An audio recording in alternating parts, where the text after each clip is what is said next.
The Gilgo Beach Serial Killer, Part 2. I don't know how things work in New York. Usually, most police departments keep things secretive, and it's to preserve the jury. But they clearly didn't want this guy getting out, and they pretty much laid out the whole case in the bail hearing. It's 32 pages, but it's a good read. I put it on my link page if you want to read it.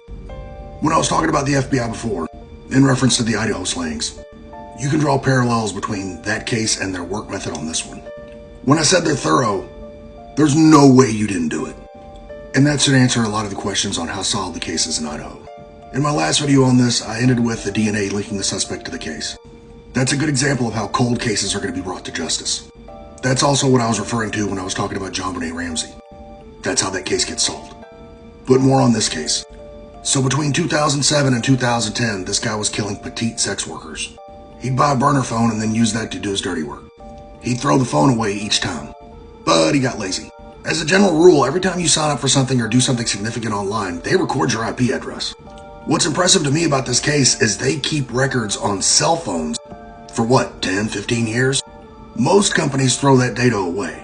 So even though the media has kind of been pooping on the previous investigators, they may have been sharp enough to write preservation letters. Either way, they've had that data for that long. Think of all the stuff you've done from 2007 until now. I've always said cell phones are a tracking device. I guess I was right. Do I think he stopped in 2010? Probably not. You only need one case to put somebody away. And they got 3, possibly 4 solid ones. And this group was smart.